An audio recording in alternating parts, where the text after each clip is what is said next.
భారమైన హృదయంతో సందేశాన్ని అందించారు. దేవుడు మిమ్మను ఆశీర్వదించునుగాక. మరి సమయంలో బైబిల్ స్టడీలోకి ప్రవేశిద్దాము. యెషయా గ్రంథము 42వ అధ్యాయము ఈ దినం ధ్యానిద్దాము. మన మధ్యనున్న ఆనంద్ గారు వచ్చి 42వ అధ్యాయాన్ని చదివి వినిపిస్తారు.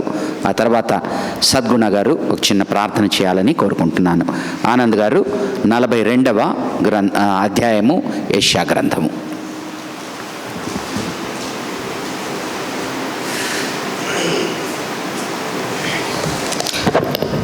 నేడు బైబిల్ దినంకు ఏర్పాటు చేసుకున్న వాక్య భాగము యెషయా గ్రంథం 42వ అధ్యాయం మొదటి నుండి చివరి వరకు చదువుకుందామండి. ఇదిగో నేను ఆదుకొను నా సేవకుడు, నేను ఏర్పరచుకున్నవాడు, నా ప్రాణమునకు ప్రియుడు. అతని యందు నా ఆత్మను ఉంచి ఉన్నాను. అతడు అన్యజనులకు న్యాయము కనపరుచును. అతడు కేకలు వేయడు, అరవడు. తన కంఠస్వరము వీధిలో వినబడనీయడు. నలిగిన రెల్లును అతడు విరవడు. మగమకలాడుచున్న జనపనార ఒత్తిని ఆర్పడు. అతడు సత్యమును అనుసరించు న్యాయము కనపరచును. భూలోకమును న్యాయమును స్థాపించు వరకు అతడు మందగిలడు, నలగబడడు. ద్వీపములు అతని బోధ కొరకు కనిపెట్టును. ఆకాశములన్నీ సృజించి వాటిని విశాలపరిచిన భూమిని, అందులో పుట్టిన సమస్తమును పరిచి దాని మీదనున్న జనులకు ప్రాణమును, దానిలో నడుచు వారికి జీవాత్మనిచ్చుచున్న దేవుడైన యెహోవా ఈలాగు సెలవిస్తున్నాడు. గుడ్డివారి కన్నులు తెరుచుటకును, బంధింపబడిన వారిని చెరసాల నుండి వెలుపలకు తెచ్చుటకును, చీకటిలో నివసించే వారిని బందీ గృహములలో నుండి వెలుపలకు తెచ్చుటకును యెహోవానగు నేను నీతి విషయంలో నిన్ను పిలిచి నీ చేయి పట్టుకొని ఉన్నాను. నిన్ను కాపాడి ప్రజల కొరకు నిబంధనగాను అన్యజనులకు వెలుగుగాను నిన్ను నియమించి ఉన్నాను. యెహోవాను నేనే, ఇది నా నామము, మరి ఎవనికి నా మహిమ నేను ఇచ్చువాడను కాను. నాకు రావాల్సిన స్తోత్రములు విగ్రహములకు చెందనీయను. మునుపటి సంగతులు సంభవించినే కదా, క్రొత్త సంగతులు తెలియజేయుచున్నాను. పుట్టక మునిపే వాటిని మీకు తెలుపుచున్నాను. సముద్ర ప్రయాణం చేయువారులారా, సముద్రములోని సమస్తమా, ద్వీపములారా, ద్వీప నివాసులారా, యెహోవాకు కృత గీతము పాడుడి. బూది గంతముల నుండి ఆయనను స్తుతించుడి. అరణ్యమును దాని పురములను, కేదారు నివాస గ్రామములను బిగ్గరగా పాడవలెను. శలనివాసులు సంతోషించుదురుగాక. పర్వతముల శిఖరముల నుండి వారు కేకలు వేయుదురుగాక. ప్రభావము గలవాడని మనుష్యులు యెహోవాను కొనియాడుదురుగాక. ద్వీపములలో ఆయన స్తోత్రము ప్రచురం చేయుదురుగాక. యెహోవా సూర్యుని వలె బయలుదేరును, యోధుని వలె ఆయన తన ఆసక్తి రేపుకొనెను. ఆయన ఉహంకరించుచు తన శత్రువులను ఎదిరించును, వారి ఎదుట తన పరాక్రమమును కనపరుచుకొనును. చిరకాలము నుండి నేను మౌనముగా ఉంటిని, ఊరుకొని నన్ను అణుచుకొంటిని. ప్రసవ వేదన పడు స్త్రీ వలె విడవకుండా నేను బలవంతముగా ఊపిరి తీయుచు ఒగోర్చుచు రోజుచున్నాను.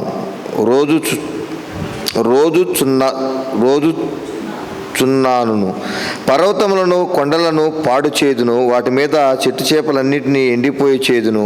నదులను ద్వీపములుగా చేదును, మడుగులను ఆరిపోయి చేయుదును. వారెవరని మార్గమును గుడ్డివారిని తీసుకొని వచ్చేదను. వారెరుగనని త్రోవలలో వారిని నడిపింతును. వారి ఎదుట చీకటిని వెలుగుగాను, వంకర తోవలను చక్కగాను చేయుదును. నేను వారిని విడవక ఈ కార్యములు చేయుదును. చెక్కిన విగ్రహములను ఆశ్రయించి పోత విగ్రహములను చూచి మీరే మాకు దేవతలను చెప్పువారు వెనకకు తొలిగి కేవలము సిగ్గుపడుచున్నారు. చెవిటివారులారా వినుడి, గుడ్డివారులారా మీరు గ్రహించున్నట్లు ఆలోచించుడి. నా సేవకుడు తప్ప మరి ఎవడు గుడ్డివాడు?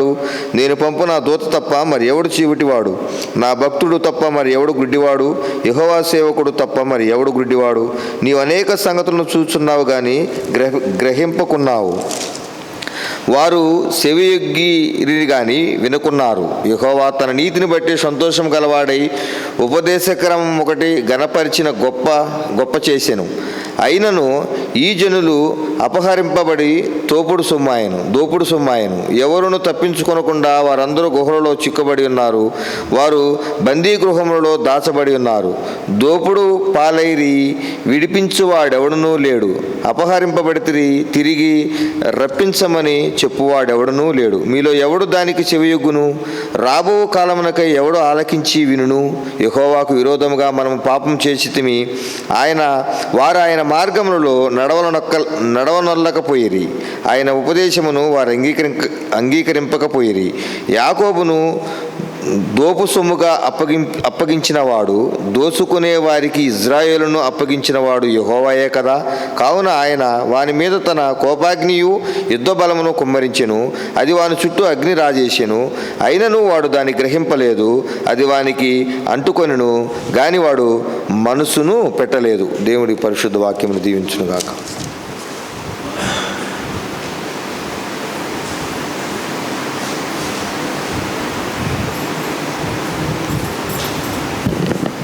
అందరూ తలలు ఉంచినట్లయితే కొద్ది సమయం ప్రార్థనలో జ్ఞాపకం చేసుకో. పరిశుద్ధాత్మ తండ్రి, మహోన్నతుడా, నిత్య నివాసి అయిన పరమ తండ్రి, నీ పరిశుద్ధ పాదాలకు లేని స్తోత్రాలు, వందనాలు చెల్లిస్తున్నాం ప్రభా.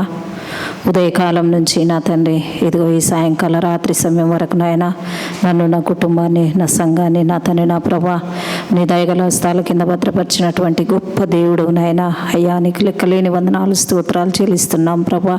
ఇదిగో నా తండ్రి నాయన, ఇదిగో చిన్న మందిగా కూడుకొని నాయన నీ పరిశుద్ధ వాక్కులను, నీ దైవ వాక్కులను నా తండ్రి, నా ప్రభా నాయన మేము నాయన స్టడీ చేయుటకు, చదువుకున్నట్టుకు, అందులోని మర్మాలను నా తండ్రి తెలుసుకున్నట్టుకు నా తండ్రి, నా ప్రభా మీరు ఇచ్చినటువంటి మంచి సమయాన్ని బట్టి రాజా నీకు వందనాలు స్తోత్రాలు చెల్లిస్తున్నాం ప్రభా. ఇదిగో నా తండ్రి నాయన వచ్చిన ప్రతి బిడ్డను దీవించండి, ఆశీర్వదించమని వేడుకొని ప్రార్థిస్తున్నాను తండ్రి. రాలేకున్నటువంటి బిడ్డలతో మీరు మాట్లాడండి తండ్రి. నీ వాక్కులు నా తండ్రి, నా ప్రభా ఎంతో పవిత్రమైనవి కనుక నా తండ్రి, నా ప్రభా అవి మనల్ని నా తండ్రి నన్ను బ్రతికించే మాటలు కనుక నా తండ్రి, కుటుంబాల వారిగా మందిరం నిండినంతగా నా తండ్రి నాయన నీ వాక్యాలు వినుటకు నా తండ్రి, నా ప్రభా పరిగెత్తుకొని వచ్చే పాదాలను నా తండ్రి, నా ప్రభా నా సంఘంలో ఉన్నటువంటి ప్రతి బిడ్డతో నువ్వు మాట్లాడండి తండ్రి, నా ప్రభా. సమయం లేదయ్యా, సమయం ఉన్నప్పుడే సద్వినియోగం చేసుకుంటూ నాయన జ్ఞానుల వలె కాక జ్ఞానుల వలె నడుచుకున్నట్టుకు నాయన మాకు నాయన మా కన్నులను తెరవండి తండ్రి, మా హృదయాలను తెరవండి తండ్రి, నా ప్రభా. అయ్యా నాయన, అయ్యా మీరు అక్కడ సమీపంలో ఉంటుంది తండ్రి, నా ప్రభా. అయ్యా ఇక్కడ చూసిన భయంకరమైన పరిస్థితుల్లో మేము జీవిస్తున్నాం తండ్రి నాయన. నీకు వందనాలు స్తోత్రాలు చెల్లిస్తున్న తండ్రి. ఇదిగో ఇంతవరకు అన్నయ్య ఎంతో చక్కటి వాక్యాన్ని నా తండ్రి, నా ప్రభా 92వ కీర్తన ద్వారా నాయన మాతో నాయన మీరు మాట్లాడిన విధానాన్ని బట్టి రాజా నీకు వందనాలు స్తోత్రాలు చెల్లిస్తున్నాను. కుటుంబాన్ని ఇంకను దీవించండి, ఆశీర్వదించండి దేవా. వృద్ధాపంలో ఉంచుండగా నీ కాపుదలని భద్రత ఉంచండి. చక్కటి ఆరోగ్యాన్ని, ఆయుష్ను నాయన భార్య భర్తలకు ఇచ్చి నీ సేవలో ఇంకను నా తండ్రి వాడుకోమని వేడుకుంటున్న దేవా. నాయన నీకు వందనాలు స్తోత్రాలు. వారు చేయుచున్న పరిచర్యను బట్టి నాయన నీకు వందనాలు స్తోత్రాలు. బిడ్డలను దీవించండి, ఆశీర్వదించండి. వారి కోరికలను సిద్ధింపచేసి నాయన మీరే మహిమ పొందమని వేడుకొని ప్రార్థిస్తున్నా. పరిశుద్ధాత్మదేవా నీ సన్నిధి మాత ఉంచండి దేవా. ఇదిగో నీ దైవదాసు నా తండ్రి, నా ప్రభా నీ సెలవు చాటున మరుగుపరుచుకొని నా తండ్రి, నా ప్రభా నీ యొక్క నా తండ్రి నీ ఆత్మ చేత ఆయన నింపి నా తండ్రి నాయన నీ పరిశుద్ధ వాక్కులతో నా తండ్రి, నా ప్రభా నాయన తాను కాకుండా నాయన తన నోటిలో నీ మాటలుంచి అందరితో నా తండ్రి, నా ప్రభా మీరు మాట్లాడండి దేవా. అయ్యా నీకు వందనాలు స్తోత్రాలు చెల్లిస్తూ నాయన మమ్మల్ని అందరూ మీ చేతులకు అప్పచెప్తూ మమ్మల్ని తగ్గించుకుంటూ నీ పరిశుద్ధ పవిత్ర నామాన్ని హెచ్చిస్తూ నజరేయుడైన యేసు అతి శ్రేష్టమైన పరిశుద్ధ నామమును బట్టి వినయంతో బ్రతిమలాడి వేడుకొని ప్రార్థిస్తున్నాను పరమ తండ్రి. ఆమేన్, ఆమేన్.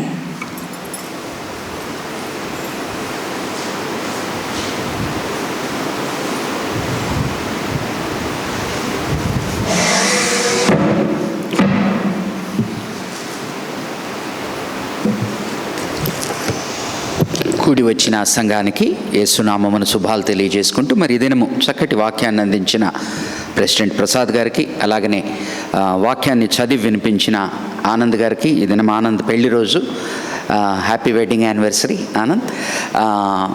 ఆనంద్కి మరి అలాగనే చక్కటి రీతిలో ఆత్మపూర్వకంగా ప్రార్థన చేసిన సద్గుణ గారికి వందనాలు తెలియజేసుకుంటూ అలాగనే కూడి వచ్చిన వారందరినీ కూడా దేవుడు ఆశీర్వదించి దీవించాలని కోరుకుంటున్నాను. యెషయా గ్రంథము 42వ అధ్యాయం. వాక్యంలోకి వెళ్లే ముందు ఒక చిన్న మాట చెప్పనివ్వండి. చాలామందికి వాక్యం చదవడానికి ఇస్తూ ఉన్న సమయంలో వాక్యాన్ని ఇంకా బాగా చదవగలిగేటువంటి అవకాశం ఉన్నది. దానికి మనం చేయవలసింది ఏంటి అంటే ప్రతిరోజు బైబిల్ స్టడీకి వచ్చేటప్పుడు ఏదో వాక్యం అయితే ధ్యానించబోతున్నామో దాన్ని ఒకసారి చూసుకోవాలని కోరుకుంటున్నాను. ఎందుకంటే ఉన్న తక్కువ మంది కనుక ఎవరికో ఒకరికి ఆ దాటునిస్తూ ఉన్నాను. కాబట్టి దయచేసి రెగ్యులర్గా వస్తూ ఉన్నవారు ఆ యొక్క వాక్యాన్ని ముందర ఒకసారి చదువుకోండి. రెండవది, ఆలయంలో కూడా సండే సర్వీసులు ఇచ్చినప్పుడు కూడా కొంతమంది స్ట్రగుల్ అవుతూ ఉన్నారు, కానీ చదవాలనేటువంటి ఆశ ఉన్నది. ఎప్పుడైతే మనము వాక్యాన్ని పెద్దగా చదువుతామో, ఇంట్లో ఉన్నప్పుడు పెద్దగా చదువుతామో అంటాం కదా, కొంతమంది పెద్దగా చదువుతారు, కొంతమంది మనసులో చదువుకుంటారు. మనకు అర్థమయ్యేదానికి మనసులో చదువుకుంటాం, కానీ స్పష్టంగా ప్రస్ఫుటంగా చదవాలి అంటే ఎప్పుడు కూడా మనము పెద్దగా గొంతు తెరిచి చదవాలి.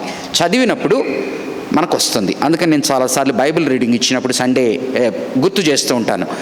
కానీ సున్నితమైన విషయం చెప్పలేను, ఎలా చెప్పగలను, మీరు ఇలా చదవండి అలా చదవండి అని నేను చెప్పలేను. కానీ తరచుగా ఈ 2 ఏళ్ళుగా నేను చూస్తున్న దాన్ని బట్టి చాలా వరకు పరిశుద్ధ గ్రంథం చదవగలిగిన వారు ఉన్నారు.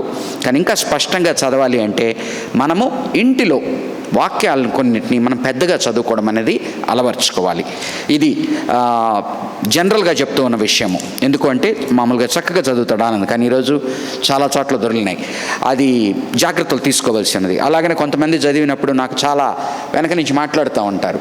నా పరిస్థితి ఏంటంటే అందరికీ ఇవ్వాలి, అందరికీ ప్రోత్సహించాలని ఇస్తూ ఉంటాను. కానీ వారు చదివినప్పుడు కొంతమంది విమర్శిస్తూ ఉంటారు అన్నమాట, సరిగ్గా చదవలేదు, వెనక తనకిచ్చారే అన్నట్లుగా. మనం అర్థం చేసుకోవాల్సింది, మనం అందరం కూడా వాక్యంలో ఎదిగేటువంటి ప్రక్రియలో కొంత దాన్ని ఏమంటారు, స్కిల్ ఉండేవాళ్ళు దాన్ని ఇంకా డెవలప్ చేసుకోవడము కొరకు మనం ఇస్తూ ఉన్నాం. ఇది గుర్తెరగండి. మరి ఈ దినము 42వ అధ్యాయాన్ని ధ్యానిద్దాం, యెషయా గ్రంథం. దయచేసి ఎవరిని ఎత్తిపడవడానికి దయచేసి అర్థం చేసుకోండి. ఎందుకంటే ఇక్కడ బైబిల్ స్టడీకి వచ్చేవారు అందరూ కూడా నాకు తెలిసినంత వరకు వాక్యం బాగా చదవగలిగిన వారు, ఆసక్తి ఉన్న వారే వస్తూ ఉన్నారు కదా,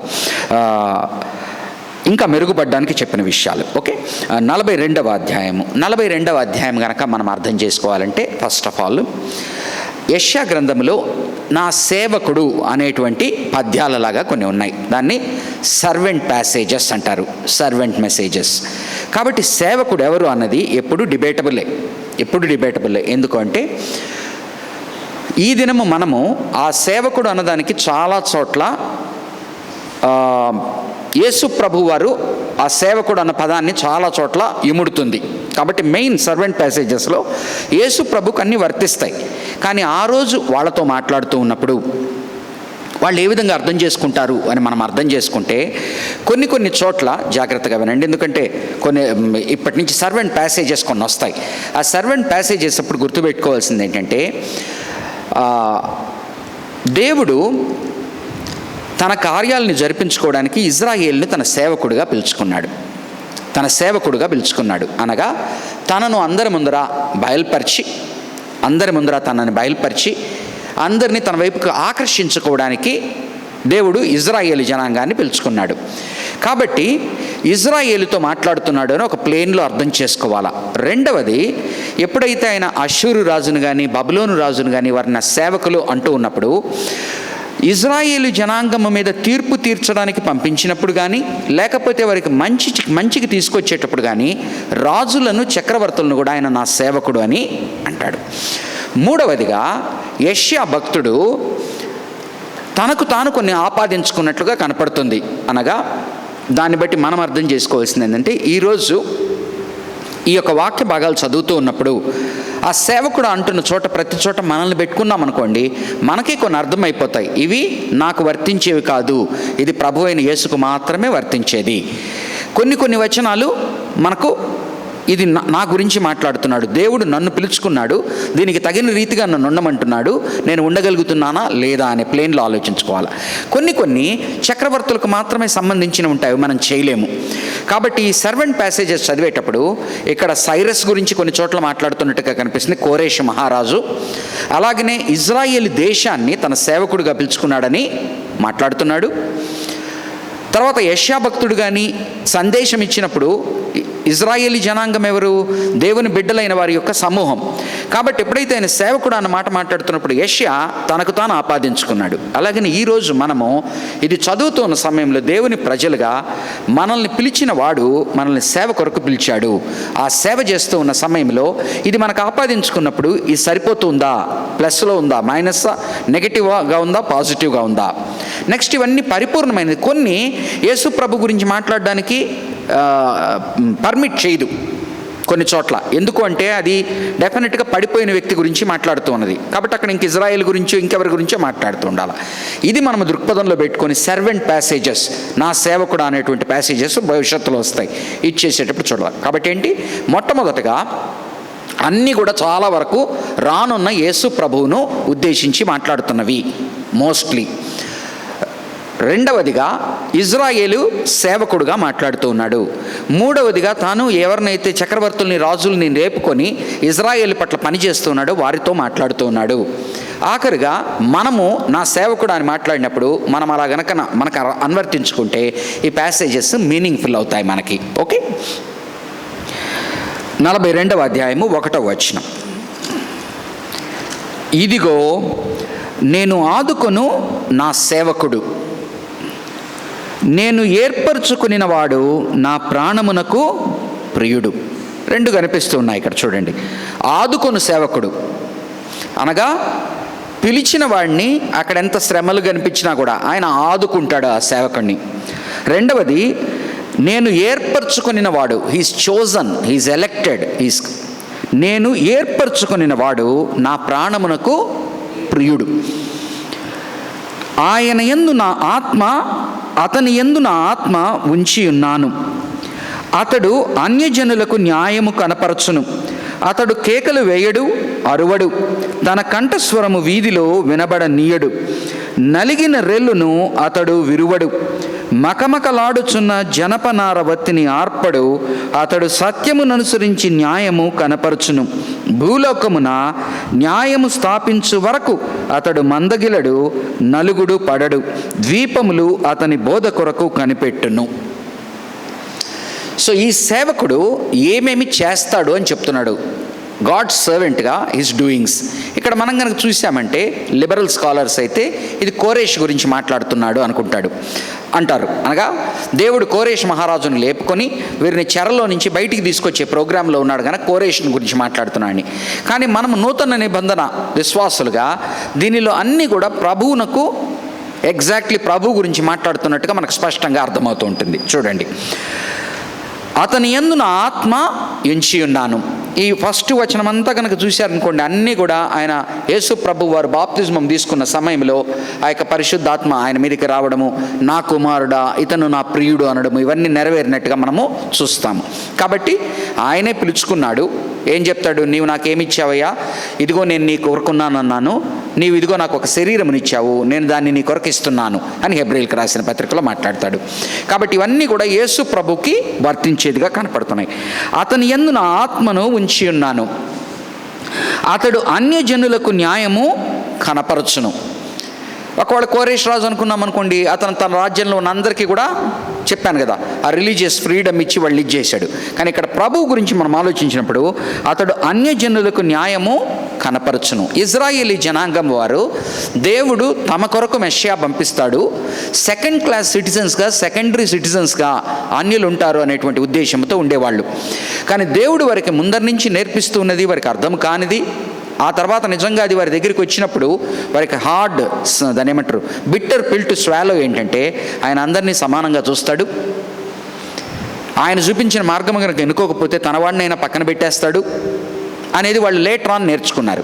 కాబట్టి ఈయన వచ్చినప్పుడు కూడా ఆయన పరిచర్య కూడా చూసామంటే యెషయా గ్రంథము 9వ అధ్యాయంలో ఆయన అన్యుల గలిలయ మధ్యకు వచ్చాను అంటాడు. కాబట్టి ఆయన ఫస్ట్ ప్రైమరీ పర్పస్ ఎప్పుడు కూడా ప్రభువు మాట్లాడేది కూడా ఏంటి, మత్తయి సువార్త అంతా కూడా నేను ఇజ్రాయేలు జనాంగం కొరకు వచ్చాను అంటాడు. ఇజ్రాయేలు జనాంగం కొరకు వచ్చాను అంటాడు. లూకా సువార్తలు కనుక చూస్తే నేను అందరి కొరకు వచ్చాను అన్నట్టుగా కనపడుతుంది. అండ్ ఆ ఇజ్రాయేలీ జనాంగం వారితో మాట్లాడేటప్పుడు కానీ పౌలు ఆ తర్వాత సువార్త చెప్పేటువంటి ప్రక్రియలో కానీ, ఎందుకని పౌలు అన్యులకు సువార్త ప్రకటించేదానికి ఎన్నుకున్న అపోస్తలుడు. కానీ వారు చేసిన పని కనుక గమనించామంటే అటు యేసు ప్రభు వారు కానీ ఆ తర్వాత పౌలు కానీ అపోస్తలు కానీ, అంటే జెంటైల్ అపోజల్ అయిన పౌలే ఫస్ట్ యూదుల దగ్గరికి వెళ్ళి బోధించేవాడు. ఎక్కడికి వెళ్ళినా కూడా యూదుల దగ్గరికి వచ్చి వాళ్ళ సునగోగు మందిరంలోకి వెళ్ళి బోధించేవాడు. వారు తృణీకరించిన తర్వాత బయటికి వెళ్ళి వేరే వాళ్లకు చెప్పేవాడు. కాబట్టి ఏదైతే ఆయన ఎలక్షన్లో దాన్ని ఏమంటారు, ఎన్నుకోవడంలో ఇజ్రాయేల్ని ఎన్నుకున్నాడో దాని వారికి ఎప్పుడు అన్యాయం చేయలే. అర్థమైంది కదా. ఫస్ట్ మనం ఏదైనా ఇవ్వాలి అనుకున్నాం అనుకోండి, కొడుకు కానివారు ఉన్నారనుకోండి, కొడుకుకు ఫస్ట్ బెస్ట్ది ఇచ్చి అతను కాదు అంటే అది వేరే వాళ్ళకి పోయింది అనుకోండి, తను కంప్లైంట్ చేయలేడు కదా. అలాగనే అతను తన కుమారుడుగా పిలుచుకున్న వాడిని తన సేవకుడిగా పిలుచుకున్న ఇజ్రాయేల్కి ఎప్పుడూ అన్యాయము చేయలేదు. వారు అర్థం చేసుకోక వారు తప్పిపోయారు. కానీ ఆయన అన్ని జనులు ఎక్కువ మంది స్వీకరించారు, నీలాగా నాలాగా మనమందరము కూడా. అతడు అన్యజనులకు న్యాయము కనపరుచును. అతడు కేకలు వేయడు, అరవడు, తన కంఠస్వరము వీధిలో వినబడ నీయడు. అనగా ప్రస్ఫుటంగా తనని తాను చూపించుకునే రీతిగా ఎగ్జిబిటింగ్ అంటాం కదా మనము. ఎవరైతే ప్రస్ఫుటంగా కనపడడానికి ప్రయత్నించడానికి జిగేళ్ళు ఏమైనా ఏం చేస్తారు, కనిపించేటట్టుగా పబ్లిసిటీ మాటలు ఉండడము, వారి తట్టాకర అటువంటివి ఏమీ చేయడు. ఆయన అడిగేది ఏంటి, వారందరూ కూడా నువ్వు ప్రభువు గనక నువ్వు ప్రదర్శించుకో. ఆయన ఎప్పటికీ ఏం చెప్తున్నాడు, ఆయన మిరకల్స్ చేసినప్పుడు కూడా, అద్భుతాలు చేసినప్పుడు కూడా అక్కడ పరిస్థితి అవసరము, ఆ పరిస్థితి ఉన్నది కనుక చేస్తాడే కానీ తనను తాను చూపించుకోవడానికి చేయడు. ఒక అద్భుతం చేసిన వెంటనే దూరంగా వెళ్ళిపోతూ ఉంటాడు. అనగా లైమ్ లైట్, సైనోజేరు అతని మీద పడేటట్టుగా అతను చూసుకోడు. ఈరోజు గనక మనం గమనించుకున్నామనుకోండి, సేవకులుగా కానీ మనం అందరము దేవుని బిడ్డలముగా ఎప్పుడెప్పుడైతే ఎక్కడెక్కడైతే మనము ప్రస్ఫుటంగా కనిపించాలని, మన స్వరము వినిపించాలని అని చేసే ప్రతి ఒక్కటి కూడా ఆయన నిజమైన సేవకుడు అని చూపించేటువంటి ప్రభువుతో పోల్చినప్పుడు మనం కొరత పడుతున్నట్టుగా మనము గమనించాలి. అందుకని అంటాం కదా, hour action should speak, not our words అంటాం. అలాగనే దేవుని పిల్లలముగా మనం చూపించేటువంటి ప్రేమ, మనం చూపించేటువంటి ఆదరణ, మనం ప్రవర్తించేటువంటి తీరు మొట్టమొదట గుర్తించలేకపోయినా కూడా కాలక్రమేణా దేవుని బిడ్డల్ని గుర్తిస్తారు అని మనం అర్థం చేసుకోవాలా. ఎవరైతే ప్రస్ఫుటంగా కనపడడానికి ఎగ్జిబిటింగ్ తీరులో చేస్తారో అది దేవునికి నచ్చేటువంటి పద్ధతి కాదు. దేవుని మీద లైమ్ లైట్ పెట్టినప్పుడు ఆయన మనకి ఏది ఇవ్వాలనో ఆయనకి తెలుసు. మన మీద మనం వేసుకున్నాము అంటే అది మనకు మంచిది కాదు. తన కంఠస్వరము వీధిలో వినబడనీయడు. నలిగిన రెల్లును అతడు విరువడు. మకమకలాడుచున్న జనప నార వత్తిని ఆర్పడు. ఎంత బలహీనమైంది అనుకుంటున్నాము అంటే ఇంకా దానికి జీవము లేదు, ఎవరూ పట్టించుకోకుండా మనం చీమను దొక్కామనుకోండి, చీమను దొక్కామే అని బాధపడం కదా. అలాగనే గడ్డిపోచం దొక్కామనుకోండి, విరిగిందనుకోండి, మనం బాధపడం కదా. కానీ ఆయన మనస్తత్వం ఏం చెప్తున్నా అంటే, ఒక గడ్డి పోచకు గనక తగిలితే దాన్ని కూడా సరిచేయడానికి ప్రయత్నించి జాగ్రత్తగా చేతులు. అట్నే జనపనారవత్తి క్యాండిల్ ఆరిపోతూ ఉంటే పట్టించుకో. ఆయన ఆఖరికి వచ్చేసిన దాన్ని కూడా, అనగా ఏదైతే బలహీనమైనదన్నదో, దేని మీదైతే లోకమంతా కూడా ఆశ వదులుకొని ఉన్నదో, వీడు పనికిరాడు అని కానీ, లేకపోతే దీని పని అయిపోయిందని కానీ, దీని అంటే కేర్ చేయకుండా ఒక్కొక్కసారి మనం కొన్ని చేసినప్పుడు మన కాన్షియస్ కూడా తగలదు.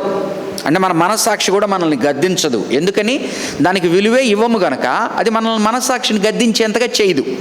చీమను దొక్కినప్పుడు అమ్మో చీమను చంపాను అనం కదా. అలాగనే మనము ఏదైతే దానికి వాల్యూ లేదనుకుంటామో ఆయన దృష్టిలో వాటికి వాల్యూ ఇస్తూ దాన్ని సైతం కాపాడేటువంటి సున్నిత హృదయుడు, ప్రతి చిన్నదానికి స్పందించేటువంటి వాడు, ఒక చిన్నదాన్ని కూడా మరవక అతను గుర్తుపెట్టుకునేవాడు అంటున్నాడు.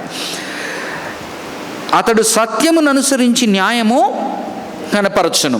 మనకు తెలిసినదే, నేనే జీవమును, నేనే సత్యమును, నేనే మార్గమును అనడం కానీ, పిలాతు ముందర మాట్లాడినప్పుడు ఆయన సత్యం కొరకు నిలబడ్డమే కానీ, పిలాతుకు సత్యం అంటే వేరు, ఈయన మాట్లాడే సత్యం వేరు. కాబట్టి సత్యానికి ఎవరయ్యా ఇదంటే ఆయన చూసే మనం సత్యం నేర్చుకోవాలా, అంటే గైడ్లెస్. అందుకనే కదా ఆయన కానీ అపోస్తలుడైన పౌలు కానీ చెప్పేది ఏంటి, పాము వలె మెలకువగా ఉండుము, పావురము వలె నిష్కపటముగా నుండుము. అలాగనే పౌలు ఏమంటాడు, చెడుని మంచి చేత జయించుము. ఆ మాటలకంత అర్థం ఏంటంటే, నాట్ దట్ అతనికి తెలివి లేక కాదు, కన్నింగ్ లేక కాదు, ఎదుటివాడు ఎలా ఆలోచిస్తాడో తెలియక కాదు, but he doesn't choose that path to behave like that వారిలాగా. అతడు సత్యమును అనుసరించి న్యాయము కనపరచును. భూలోకమున న్యాయము స్థాపించు వరకు అతడు మందగిలడు, నలుగుడు పడడు. అంటే నా వలన పని కాదులేని మనం ఒకసారి చేతులు ఎత్తేస్తాం, హ్యాండ్సప్ చేస్తాం, ఇది నా వలన కాదు ఇంకా అన్నట్టుగా. ఆయన ఆఖరి క్షణము వరకు కూడా మందగిలడు అంటున్నాడు. తాను అందుకని మనం గమనించినట్లయితే ఆయన యెరూషలేము వైపు తన మనస్సు పెట్టి వెళ్తుండెను. శిష్యులేమో అక్కడికి వద్దయ్యా అని చెప్తుంటారు, రకరకాలుగా చెప్తూ ఉంటారు. అనగా అతను చేయాలనుకుని వచ్చిన పనికి ఆ చేసేంత వరకు కూడా అతను తన ప్రేమ స్వభావాన్ని కోల్పోలేదు. శిలువ మీద సైతం ఆయన మాట్లాడిన మాటల్లో ఎక్కడ కూడా ఆయన, మనమైతే క్లాసిక్ గ్రేట్ ఎగ్జాంపుల్ అయిన మోషేని తీసుకున్నా కూడా వాళ్ళు విసిగించంగా కొన్ని రోజులకి విసిగి వేసారిపోతాడు. అతని మాటలు పరుషముగా బయటకు వస్తాయి, ర్యాష్గా బయటకు వస్తాయి. అది ప్రతి మనిషికి జరిగేది. కానీ ఆయన మాత్రము అలాగునా చేయలేదు అని చెప్తున్నాడు. భూలోకమును న్యాయము స్థాపించే వరకు అతడు మందగిలడు, నలుగుడు, పడడు. ద్వీపములు అతని బోధ కొరకు కనిపెట్టును. ఇక్కడ వరకు ఆగుదాం, 1-4 వచనాలు. దీనిలో మనం వర్తించుకున్నాం అనుకోండి, 100% అలాగని చేయలేకపోయినా కూడా మన గోల్ అది అయి ఉండాల, మన ఐడియల్ అది అయి ఉండాల. ఆయన ఏ విధంగా సేవకుడిని వర్ణిస్తున్నాడో అలాగ ఉండడానికి ప్రయత్నించడం మన ఐడియల్ గోల్ అయినా అయి ఉండాల. మనకు ఐడియల్ గోల్ ఎప్పుడు పోకూడదు, అర్థమైంది కదా. అంటే మనం దాన్ని పెట్టుకుంటాం, అలాగని చేయలేకపోతున్నాం అంత మాత్రాన ఐడియల్ని తీసేయకూడదు. ఐడల్ కాదు. మనం ఓడిపోతున్నా కూడా మన ఐడియల్ మన ముందర నుంచి వెళ్ళకూడదు. ఏ గోల్ అయితే ఉన్నదో అది ముందర నుంచి వెళ్ళకూడదు. ఓటమి ఒప్పుకోవచ్చు, విసిగి వేసారిపోవచ్చు, బట్ ఐడియల్ ఎక్కడికి పోకూడదు. అలాగనే మన ప్రభువు మనకు ఏ విధంగా మాదిరి, ఏ విధంగా మార్గదర్శకము, అతను ఇలా ఉన్నాడు అని చూపించిపోయాడు. మనం అలా ఉండడానికి శ్రాయశక్తులా ప్రయత్నిస్తూ ఉండడమే. ఆ ప్రయత్నించే మార్గంలో అందరము పడిపోతుంటాం, రకరకాలుగా పడిపోతుంటాం. నీ పాపం ఒక రకమైన పాపం, నా పాపం ఒక రకమైన పాపం, ఇంకొకరిని పాపం ఇంకొక రకమైన పాపము. కానీ ఇంకొకరి పాపాలని మనం గుర్తుపడతాము, వాటిని విమర్శిస్తాము, ఖండిస్తాము. కానీ మన పాపాన్ని మనము గుర్తుపట్టలేం. కాబట్టి అందరిలో ఉంటుంది. అండ్ ఒక్కొక్కరు ఒక్కొక్క రకంగా ఓడిపోతుంటాం. ఇప్పుడు చాలాసార్లు ఈ తాగుడు అలవాటుకు కానీ డ్రగ్స్కి కానీ అడిక్ట్ అయ్యే వాళ్ళు మనం అర్థం చేసుకోలేము వాళ్ళు ఎందుకు అలా కూరుకుపోతున్నారు అని. మనం ధైర్యంగా ఉంటాం కనుక, మనం పట్టుగా ఉంటాం కనుక వాళ్ళని చూసి కోపం వస్తుంది, జాలి పడతాం రకరకాలుగా. వాడి స్ట్రగుల్ వాడికి తెలుసు. అట్లా ఎంత ఓడిపోయినా నువ్వు చనిపోయేంత వరకు కూడా ప్రభువుని తెలుసుకున్నవారు ప్రభువుని మాదిరిగా మార్గదర్శకంగా పెట్టుకొని ఏది ఏమైనా కూడా మనము మాత్రము ప్రభువు కాని దాన్ని చాలాసార్లు మనకి టెంప్టేషన్ ఏమొస్తుంది, బయట లోకాన్ని చూసి కొంత మనం ఇమిటేట్ చేస్తాం. ఎందుకంటే ఈ లోకంలో బ్రతుకుతాం కదా 70 ఏళ్ళు, ఎంత ప్రభువుని తెలుసుకున్నా ఏమన్నా ఇక్కడిక్కడే ఉంటాం, ఇదే కష్టాలు ఉంటాయి, ఇదే శారీరక బాధలు, ఇదే ఐహిక బాధలు, ఇదే ప్రాబ్లమ్స్ అన్నీ ఉంటాయి. ఒకటి, లోకాన్ని చూసి మనం లోకాన్ని మోడల్గా చేసుకుంటాం. రెండవది 73వ కీర్తనలో చెప్పినట్టుగా ఒక్కొక్కసారి దుష్టుడు వర్ధిల్లుతున్నట్టు కనిపిస్తాడు. వర్ధిల్లుతున్నట్టు కనిపించినప్పుడు సంఘాలలో సైతము అటువంటి వారు ఉన్నప్పుడు, వారి మాట చెల్లుతూ ఉన్నప్పుడు, వారు సక్సెస్ఫుల్ అవుతూ ఉన్నప్పుడు మనకు ఒక టెంప్టేషన్ ప్రారంభమవుతుంది. ఏంటంటే దీనికి ఇదే రైట్, దీనికి వీడే రైట్ అంటుంటాం కదా. అలా మనం ఆలోచిస్తాం. మనం ప్రభువు మార్గాన్ని వదిలి, అంటే ఎండ్ అనేది ఉంది, మీన్స్ అనేవి ఉన్నాయి, అర్థమైంది కదా. ఎండ్ అనేది ఒకటి ఉంది, మీన్స్ అనేది ఒకటి ఉంది. మీన్స్ అంటే ఏంటి, ఎలా చెయ్యాలా అని. మనం చాలాసార్లు ఏంటంటే ఎండ్ గుర్తుపడతాం. ఆ ఎండ్ చేయడానికి మనము దేవుణ్ణి నమ్ముకున్న మనము ఆ మీన్స్తో చేయలేకపోతున్నప్పుడు there will be a temptation that to change the means and to reach the end. But అంటే ఏంటంటే చాలామంది బయట చెప్పేది the end justifies the means. ఆఖరికి పని అయిందా లేదా, ఎలా చేశానని అడగబాక టైపు. కానీ ప్రభువు నేర్పిస్తున్న పాఠాలు ఏంటంటే ఎలా చేసినా సరిపోదు. అది రీచ్ కాకుండా నువ్వు ఓడిపోయినా పర్వాలేదు, కానీ నీ మార్గం అనేది చెడిపోకూడదు. ఇరుకు ద్వారము, విశాలమైన ద్వారము అవి చెప్పేటప్పుడు మనకు నేర్పిస్తున్నది ఏంటంటే మార్గములు తొట్టిల్లకూడదు. అందుకని చాలాసార్లు ఏమంటాడు, నీ మార్గములు ఎందు తొట్టిల్లకు, నీ వసిడిన మోకాళ్ళను బలపరచుకో, కీళ్ళను బలపరచుకో. ఈ మాటలకంతా అర్థం ఏంటంటే ఆ మార్గంలో ఈ లోకంలో ఉన్నప్పుడు మనము తొట్టిల్లుతాం ఇటు అటు తప్పడానికి. దానికి 2 ఆకర్షణలు ఏంటి, ఒకటి లోకంలో ఉన్న మోడల్స్ మనం తీసుకుంటాం, రెండోది సంఘములోనే మోడల్స్ మనం కొన్ని తీసుకుంటాం. కానీ దేవుని మోడల్ కాకుండా ఉండేది ఏదైనా కూడా ఈవెన్ సక్సీడ్ కాదు, ఈవెన్ సక్సీడ్ అయినా కూడా అది మంచిది కాదని చెప్తున్నాడు దేవుడు. రాదర్ దానికన్నా ఓడిపోడు. ఇప్పుడు ప్రభువు ఆ యొక్క సెలువు మీద అందరికీ సంబంధించినంత వరకు ఓటమి పొందినట్టే, లోకానికంతా ఓటమి కిందే అది లెక్క. కొరింథీయులకు రాసిన మొదటి పత్రికలో మాట్లాడతాడు. ఆయన దృష్టికి ఆయనకి తెలుస్తుంది ఏంటో. అలాగనే మన జీవితంలో కూడా ఈ 70 ఏళ్ల జీవితంలో మన మార్గము ఈ సేవకుడిని మనము మాదిరిగా పెట్టుకొని మార్గదర్శకంగా ముందుకు వెళ్తూ ఉండాలి. 5వ వచనము నుంచి ఇప్పుడు సేవకుడు గురించి మాట్లాడాడు. ఇప్పుడు ఈ దేవుడు ఈ సేవకుని ద్వారా ఏ విధంగా చేస్తాడో మాట్లాడుతున్నాడు. అనగా దేవుడు ఏమై ఉన్నాడో చెప్తున్నాడు. Creator God. దేవుడు ఉత్త సృష్టించి వదిలిపెట్టేటువంటి వాడే కాదు, నిన్ను పెంచి పోషించేవాడు, కాపాడేవాడు అని చెప్తున్నాడు. 3వదిగా నీవు పాపంలో పడిపోయినప్పుడు నిన్ను విమోచించేవాడు అని చెప్తున్నాడు. చూడండి 5 నుంచి 5వ అధ్యాయము హీబ్రూలో ఎట్లుంటుందంటే, యెహోవా ఇలాగూ సెలవిచ్చుచున్నాడు అనే మాటతో స్టార్ట్ అవుతుంది కింద. అంటే ABCDలు మనం ఇప్పుడు ఇంగ్లీష్ నుంచి తెలుగు తర్జుమా అయినప్పుడు ఉంటాయి కదా. యెహోవా 5వ అధ్యాయంలో 5వ వచనంలో ఆఖరి భాగం చదువుతున్నాను. యెహోవా ఇలాగూ సెలవిచ్చుచున్నాడు. ఎవరైనా ఆకాశములను సృజించి వాటిని విశాలపరిచి, సృష్టికర్త, భూమిని అందులో పుట్టిన సమస్తమును పరచి దాని మీదనున్న జనులను ప్రాణమును దానిలో నడుచు వారికి జీవాత్మను ఇచ్చుచున్న దేవుడైన యెహోవా ఇలాగూ సెలవిచ్చుచున్నాడు. So is a creator God. ఏం చూస్తాం మనం 1వ అధ్యాయంలోనే వారి యొక్క నాసికా రంధ్రాల్లో ఆయన జీవవాయువు వదిలినప్పుడు వారు జీవాత్మలుగా అయ్యారు అని చెప్తాడు. ఇవ్వడం మాత్రమే కాకుండా ఏం చేస్తున్నాడు, వాటిని పోషించి పెంచి పోషించి కాపుదల భద్రత ఇస్తున్నాడు. అంటే our God is not only creator God who leaves us. అంటాం కదా, బిడ్డల్ని కంటే సరిపోతుందా, చూసుకోబని లేదా అంటాం కదా. ఈ పాటికి నీకు పెళ్లి చేస్తే 3 పుట్టేవాళ్ళు, పెళ్లి చేసుకుంటే సరిపోతుందా, బిడ్డలను చూసుకోబని లేదా, కండిబారేస్తే పోతుందా, ఈ డైలాగులు వింటుంటాం కదా. అలాగనే దేవుడి గురించి కొందరు ఎట్లా ఆలోచిస్తారు, దేవుడు పుట్టించాడు మర్చిపోయాడు మనల్ని. మన దేవుడు అలాంటి వాడు కాదు. పుట్టించాడు, నీకు జీవమునిచ్చాడు, ఆ జీవంలో నువ్వు కింద మీద పడుతూ ఉన్న సమయంలో నిన్ను కాపాడుతూ ముందరికి తీసుకువెళ్తూ ఉన్నవాడు. 6వ వచనం నుంచి 7వ వచనంలో ఏ విధంగా విమోచకుడో చెప్తున్నాడు చూడండి. గురుడ్డి వారి కన్నులు తెరుచుటకు, బంధింపబడిన వారిని చెరసాలలో నుండి వెలుపలకు తెచ్చుటకును, చీకటిలో నివసించు వారిని బందీ గృహములలో నుండి వెలుపలకు తెచ్చుటకును, యెహోవానగు నేనే నీతి విషయములలో నిన్ను పిలిచి నీ చేయి పట్టుకొని ఉన్నాను. కానీ జీవమిచ్చాడు, పెంచి పోషించాడు. వీరు పడిపోయినప్పుడు బందీఖానాలో ఉండడము, చీకట్లో ఉండడం అంటే ఏంటి, మన తప్పిపోవడము, వీరి చెరలోకి పోయిన అనుభవము, పాపంలో ఉన్నప్పుడు మనకు కలిగేటువంటి చీకటి, పాపంలో ఉండేటప్పుడు మనకు కలిగేటువంటి ఎడబాటు. అందుకనే లూకాసు వార్తలో 2వ అధ్యాయంలో ఆయన్ని ప్రభువుని పరిచయం చేసేటప్పుడు కానీ, అపోస్తలుడైన పౌలు 26వ అధ్యాయంలో ఆ యొక్క అగ్రిప్ప రాజు ముందర, వాళ్ళ మీద ఫెస్తు ముందర, అగ్రిప్ప ముందర మాట్లాడేటప్పుడు ఈ మాటలే మాట్లాడతాడు. చీకటిలో నుంచి వెలుగులోకి, సాతాను రాజ్యంలో నుంచి దేవుని రాజ్యంలోకి. లూకాసు వార్త 2వ అధ్యాయంలో అయితే అన్యులకు వెలుగులోకి, ఇటువంటి అరుణోదయము, ఇటువంటి మాటలన్నీ కూడా. సో సేవకుని గురించి ఇక్కడ మాట్లాడిన మాటలు అక్కడ లూకాసు వార్తలో అపోస్తలుడైన పౌలుతో మాట్లాడినప్పుడు దేవుడు తాను బయలుపరుచుకుంటూ ఉన్నాడు. గురుడ్డి వారి కన్నులు తెరుచుటకును, బంధింపబడిన వారిని చెరసాలలో నుండి వెలుపలికి తెచ్చుటకును. రకరకాల బంధకాలు ఉంటాయి. ఒకనాడైతే జైలు పరిచర్య అనేది సపరేట్గా ఉండేది, తెలుసు కదా మీకు పాత కాలంలో. ఇప్పుడు అసలు అది చాలా తక్కువ మంది చేస్తున్నారు, దాని గురించి ఎక్కువ ప్రస్తావించట్లేదు. చితికి నలిగిపోయిన ప్రజలు అక్కడ ఉంటారు.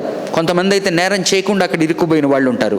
పైపెచ్చు వాళ్ళు చితికి నలగొట్టబడిన పరిస్థితుల్లో ఆసరా ఆదరణ కావాల్సిన వారు అయి ఉంటారు. అక్కడికి వెళ్ళి పరిచర్య చేసేవాళ్ళు. ఒకప్పుడు గుర్తుండి ఉంటుంది పాత వారికి, జైలు మినిస్ట్రీ అని. ఇప్పుడు చాలా ఎంతో కొంతమంది చేస్తున్నారేమో కానీ చాలా తక్కువ వింటున్నాం వాటి గురించి. ఇప్పుడంతా మన రిట్రీట్లు యుగం. ఇప్పుడు మన సేవ అంతా ఏంటి, రిట్రీట్ చేస్తే ప్రజలు రక్షింపబడతారు అనుకుంటున్నాం. అంటే ఒక పండగ చేస్తే ఆ పండగలో ఒకరిని పిలిచి సువార్త వినిపిస్తే ప్రజలు రక్షింపబడతారని. అంటే మనం కూర్చొని అందరినీ లోపలికి పిలిచి చెప్పడం ఒకనాడు నడిచినాయి. ఏది ఇప్పుడు క్రూసేడ్లను జరిగినాయి కదా. కానీ మనం గుర్తు చేసుకోవాల్సిందంటే, క్రైస్తవత్వంలో మనం గుర్తు చేసుకోవాల్సింది, హిస్టరీలో ఎట్లయితే బెల్ బాటమ్ ప్యాంట్లు 1980, అర్థమైందా, 1980లో బెల్ బాటమ్ ప్యాంట్లు, ఆ తర్వాత ఒక టైప్ వస్తాయి. అంటే ఏంటి, చరిత్ర ఈరోజు మనం వెనక్కి తిరిగి చూసుకుంటే మారింది అని మనకు అర్థమవుతుంది. అలాగనే క్రైస్తవ జనాంగంలో కూడా మనం నేనైతే ఒక జనరేషన్ నుంచి చూస్తున్నాను, పాతవి మారిపోయినాయి, కొత్తగా నడుస్తూ ఉంది చర్చి. ఒకనాడు ఎవరైనా కనీవిని ఎరుగుదుమా, బల్ల ఈ విధంగా తీసుకోవడం ఆ చిన్న వీటిల్లో శాషల్లో, ఎరుగుదుమా? దాన్ని ఎంత ఘనంగా చేసేవాళ్ళం అది పట్టుకొని. ఒకనాడు యూట్యూబ్లో పెట్టడం, యూట్యూబ్లో చూడడం అనేది కనుదుమా విందుమా. అసలు ఎన్ని బయట ఎవరెవరో ఉన్నారని తెలుసు కానీ ఎవరెవరో మాట్లాడతారని మన దృష్టికి వచ్చేవాళ్ళు కదా. ఇప్పుడు లోకమంతా వస్తామన్నది. అంటే క్రైస్తవ విశ్వాసములు ఎదుగుతూ ఉన్న సమయంలో చారిత్రాత్మకంగా సంఘం ఏ విధంగా మూవ్ అవుతూ ఉన్నదని మారిపోయింది. మనం దాన్ని గుర్తించకుండా అంటారు కదా, ఒకనాడు అమెరికాలో 10 ఏళ్ల క్రితం 20 ఏళ్ల క్రితం జరిగిన దాన్ని చూసి ఈరోజు మన వాళ్ళు దాన్ని ఇమిటేట్ చేస్తున్నారు. అలాగని క్రైస్తవ ప్రపంచంలో కూడా ఏమవుతా ఉందంటే, నిన్న మొన్న 10 ఏళ్ల క్రితం సక్సెస్ఫుల్ మోడల్స్ అనుకున్నవి, అలాగున దేవుడు పర్మిట్ చేసి జరిగినవి ఇంకా మనం కొనసాగిస్తూ ఉన్నాం. మారిపోయింది. దీని నుంచి మనం కూడా బంధింపబడిన వారిని చెరసాలలో నుండి వెలుపలకి తెచ్చుటకును. Is the lord. దేనికి ప్రభు అంటున్నాడు? Lord of light and liberty. ఆయన ప్రభువు దేనికి? వెలుగుకు అంటున్నాడు, విడుదలకు అంటున్నాడు. ఓకే. చీకటిలో నివసించు వారిని బందీ గృహంలో నుండి. ఇదే ఆలోచన విధానం కనుక చూస్తే లూకాసు వార్త 4వ అధ్యాయము 17-19, అదే ఆయన ప్రభు చుట్టను ఓపెన్ చేసి మాట్లాడతాడు కదా, యెషయా చుట్టని, అక్కడ కనపడుతుంది. అపొస్తలుల కార్యము అగ్రిప్ప రాజు ముందర, ఫెస్తు ముందర మాట్లాడినప్పుడు ఇదే కనపడుతుంది. చీకటిలో నివసించు వారిని బందీ గృహంలో నుండి వెలుపలకు తెచ్చుటకును, యెహోవానగు నేనే నీతి విషయములలో నిన్ను పిలిచి నీ చేయి పట్టుకొని ఉన్నాను. ఆనాడు ప్రభువు కూడా ఏమంటున్నాడు? నా దేవుడు, నా తండ్రి లేనిదే నేనేమి చేయలేను అంటున్నాడు. ఆయన ప్రార్థనకు ఎందుకు వెళ్ళేవాడు? గొప్ప సత్యాలు ఆయనలో నుంచి. ఇప్పుడు ఆయన తగలంగానే స్వస్థత, స్త్రీ తగులుతుంది, ఒక బహిష్టు కలిగిన స్త్రీ తగిలినప్పుడు అతని నుంచి పవర్ వెళ్ళినట్టుగా చూస్తాడు. ఆ మాటలు, అతను ఎప్పుడైతే అద్భుతాలు చేస్తాడో లేకపోతే పబ్లిక్ పరిచర్య చేస్తాడో కొంతకాలం మిస్ అయిపోయేవాడు, కనపడేవాడు కాదు, వెళ్ళిపోయేవాడు. ఎందుకని? ఆయన శక్తి దేవుడి నుంచి ఎప్పటికప్పుడు డైనమోలాగా రెప్లెనిష్ చేసుకునేవాడు ఆయనతో సహవాసంతో, ప్రార్థనలో. రెండవది, నాకు అర్థమైనంత వరకు ఆయన పబ్లిక్ పరిచర్యలో ఉండాలి గనక ఉండేవాడు, కానీ ఆయన సమయం అంతా, ఆయన లైఫ్ ప్రైవేట్, ఆయన సీక్రెట్, ఆయన సహవాసము దేవునితో. కానీ వచ్చేవాడు, చేసేవాడు, మరలా అతను తన మీద లైట్ పెట్టుకోవడానికి వెళ్ళేవాడు కాదు. దాని నుంచి నా ఉద్దేశంలో పాఠం ఏంటంటే, మనం చాలాసార్లు నిన్న చేసిన దాని గురించి ఎక్కువ ఆలోచించుకుంటుంటాం. ఇప్పుడు సేవకులుగా నిన్న మాట్లాడిన మెసేజ్ని గురించి ఆలోచించడము, లేకపోతే నిన్న మాట్లాడిన మెసేజ్ని చూడడము, లేకపోతే రకరకాలుగా అన్నమాట. అయిపోయింది, నిన్నటిది అయిపోయింది, వెళ్ళిపోయింది అది బయటికి. అది ఏమి పని చేయాలనో దేవుడు చూసుకుంటాడు. నీకు వెళ్ళిపోయింది. సండేస్ పుల్పిట్ మీద సండే పరిచర్య ఎట్లుంటుందంటే, అనుభవపూర్వకంగా ఏం పెద్ద కష్టపడుతున్నామని ఏమి కాదు. ఏసీ చర్చిల్లో 3 గంటలు 4 గంటలు కూర్చున్నా కూడా శక్తి లాగేస్తుంది అన్నమాట. అంటే దేవుని యొక్క వాక్యం బోధించిన సమయంలో ఉత్త నోరు పనిచేయదు, మనసు మాత్రమే పనిచేయదు, ఆత్మదేవుడు లోపల నుంచి చేస్తాడు, డ్రైన్ అయిపోతుంది అన్నమాట. అసలు కంప్లీట్గా డ్రైన్ అయిపోతుంది. ఎంత డ్రైన్ అయిపోతుందంటే, ఆ రోజు సాయంకాలాలు కూడా ఎక్కడ ఎవరైనా ప్రార్థన పిలిచినా పోలేనంతగా డ్రైన్ అయిపోతుంది అన్నమాట. దేని మీద ఆధారపడాలా? ఇది శారీరకమైన డ్రైనింగ్ అయితే మనం అదే ఎనర్జీ డ్రింక్స్ ఉన్నాయి కదా, స్టింగ్ అని వచ్చినాయి. ఈ డ్రైనింగ్ ఎక్కడి నుంచి జరుగుతుంది? ఇది స్పిరిచువల్ డ్రైనింగ్. దేవుని యొక్క ఆత్మ మనల్ని వాడుకుంటాడు. ఆ తర్వాత మనం బలహీనపడతాం. మళ్ళీ బలం ఎక్కడి నుంచి పుంజుకోవాలా? మళ్ళీ వాక్యం దగ్గరికి వెళ్ళాలి, మళ్ళీ ప్రార్థనలోకి వెళ్ళాలా. అంతేగాని నిన్న చెప్పిన దాని ఆలోచనలు కానీ, నిన్న జరిగిన తప్పులు కానీ, నిన్న జరిగిన సంభాషణలు కానీ, నిన్న చేసిన తప్పటడుగులు కానీ, లేకపోతే బాగా చేసి ఉంటే దాన్ని ఆలోచించుకోవడమో చూసుకోవడం వలన ఏ ప్రయోజనమో ఉండదు. మళ్ళీ రెప్లెనిష్ కావాలి. యెహోవానగు నేనే నీతి విషయంలో నిన్ను పిలిచి నీ చేయి పట్టుకొని ఉన్నాను. దేని కొరకు చెప్తున్నాను? పిలిచిన వాడు చేయి పట్టుకొని నడిపిస్తాడు. నాకు చక్కటి మాటలు చెప్పారు ప్రసాద్ గారు. అది చాలా, దాని వెనక థియలాజికల్ మీనింగ్ ఎంత ఉందంటే, రక్షించిన దేవుడు మనల్ని ఈ కడ నుంచి ఆ కడ వరకు తీసుకువెళ్తాడు. ఆ క్రమంలో మనము ఆయన చేయి పట్టుకుంటే ఎప్పుడో ఒకప్పుడు వదిలేసే ప్రాబ్లం ఉన్నది. నేను మా యవనస్తులతో అయితే కోతి పిల్లి కథ చెప్తుంటాను. కోతి పిల్లని ఎలా తీసుకువెళ్తుంది? కోతి పిల్ల కింద పడిపోతే బాధ్యత ఎవరిది? కోతి పిల్లది బాధ్యత. తల్లిది కాదు, పిల్లది. పిల్ల పట్టుకుంటుంది తల్లిని, తల్లి పట్టుకోదు కదా పిల్లని. తల్లి పట్టుకుంటుంది ఆ పిల్లను? పట్టుకోదు. అది కొమ్మల మీద నుంచి ఎగురుకుంటూ పోతుంటుంది. పిల్ల బాధ్యత. పిల్లి ఎలా పట్టుకెళ్తుంది? పిల్లి దాని మెడని స్క్రఫ్ ఆఫ్ ద నెక్ పట్టుకొని తీసుకెళ్తుంది. కింద పడితే ఎవరిది బాధ్యత? తల్లి పిల్లిది బాధ్యత.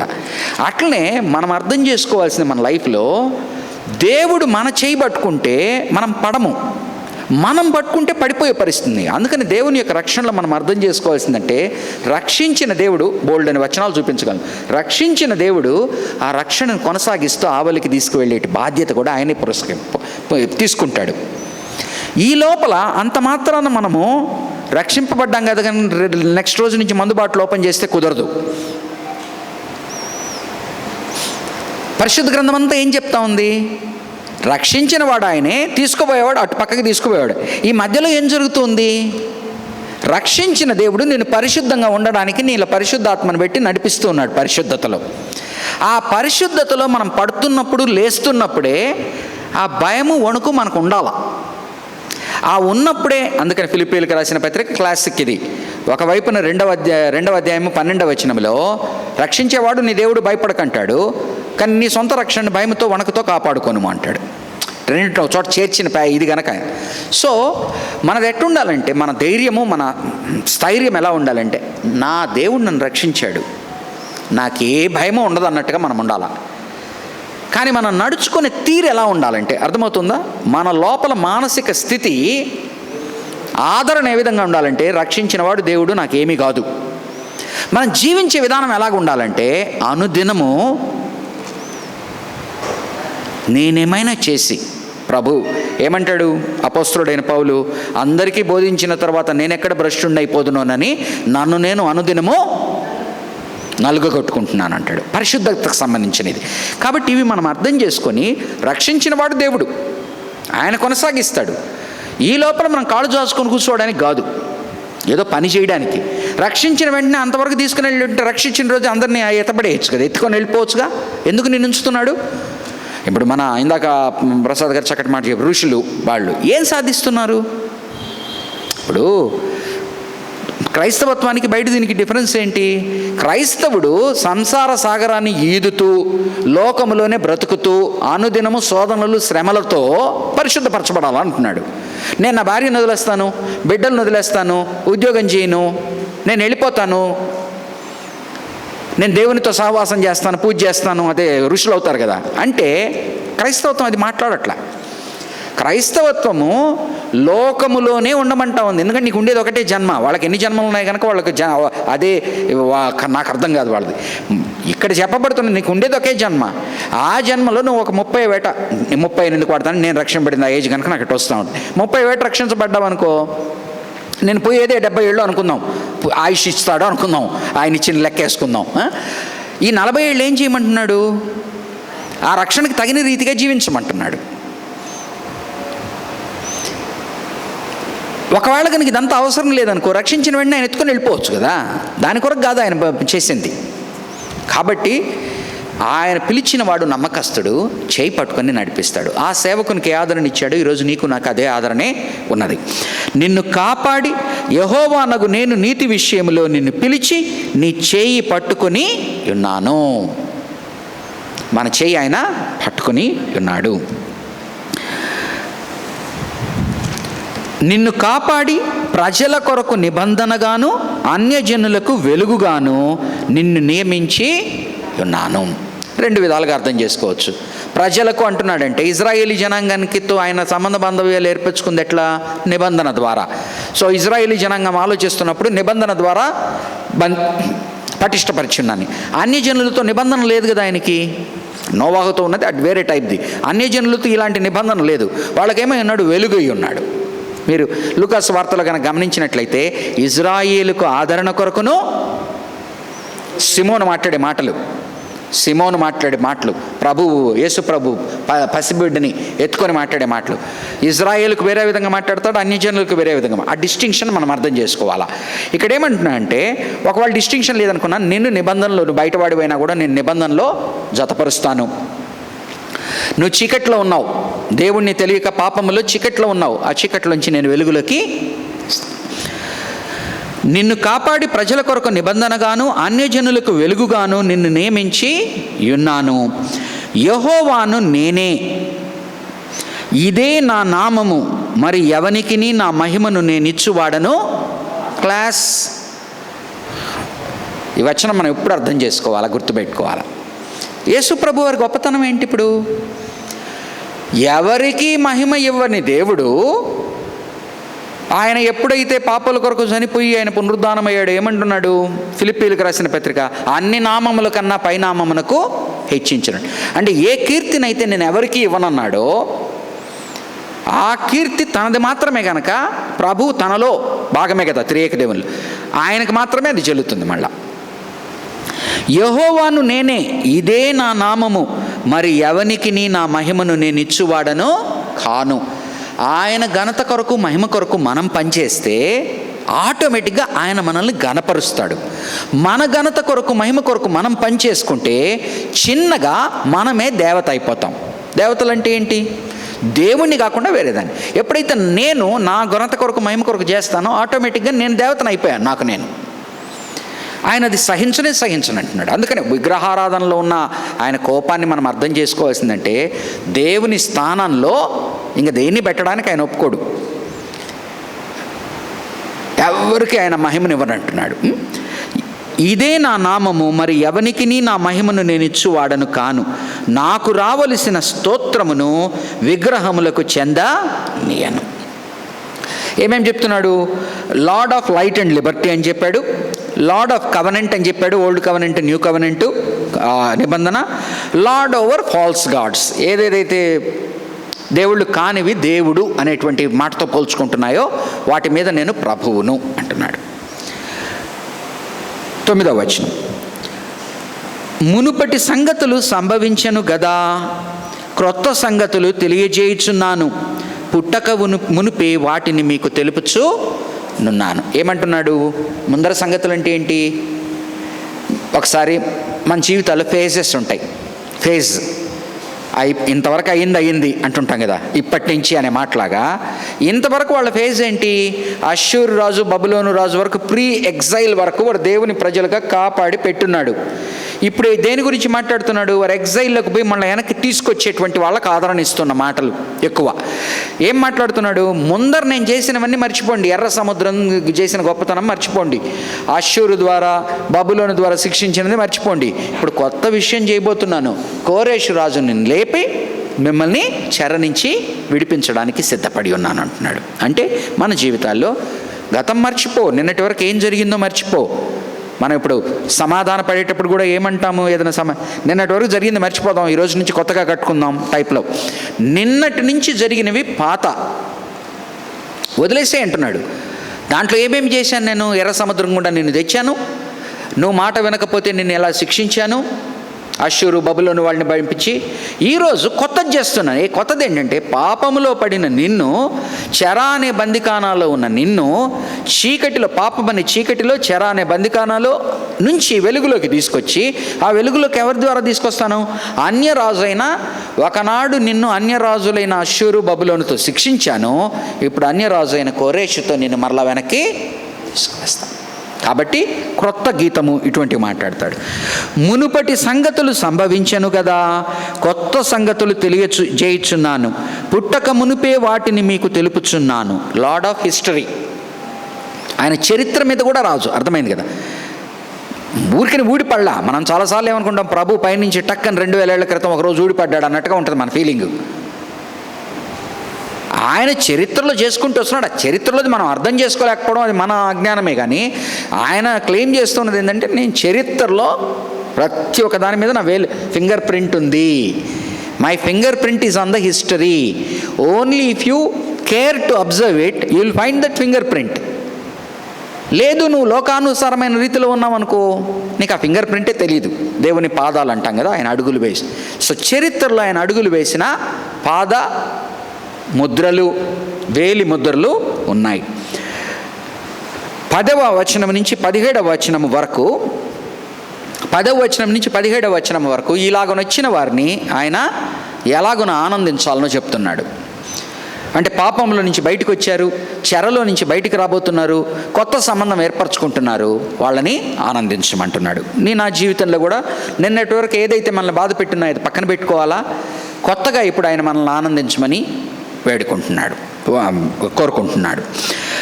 సముద్ర ప్రయాణము చేయువారులారా, సముద్రములోని సమస్తమా, ద్వీపములారా, ద్వీప నివాసులారా, యెహోవాకు క్రొత్త గీతము పాడుడి.